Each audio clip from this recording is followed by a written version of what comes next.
from emerging markets for the rest of the year? Will we see a rebound? What's it going to take to get investors back? We will see a rebound, but it may take a while to come through. We are fairly cautious in emerging markets. There's a number of reasons why they have sold off.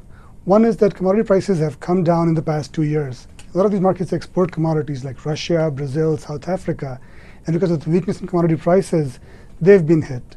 Global growth is slowing down.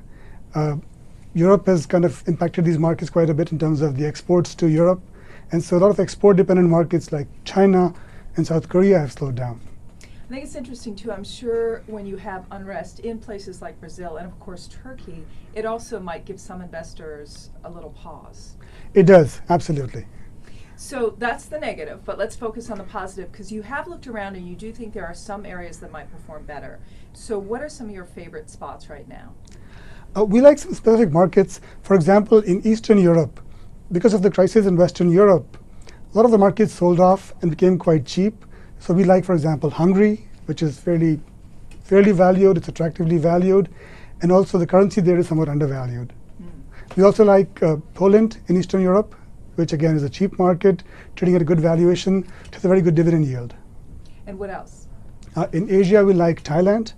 It's one of those markets that's not very cheap, but it has strong momentum.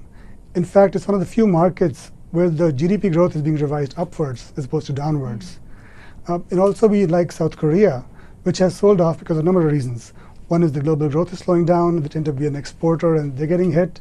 The yen became quite weak, and South Korea competes with Japan in terms of their exports, and so South Korea sold off. Now they benefit from the decline in commodity prices that I mentioned earlier, so they will benefit from that.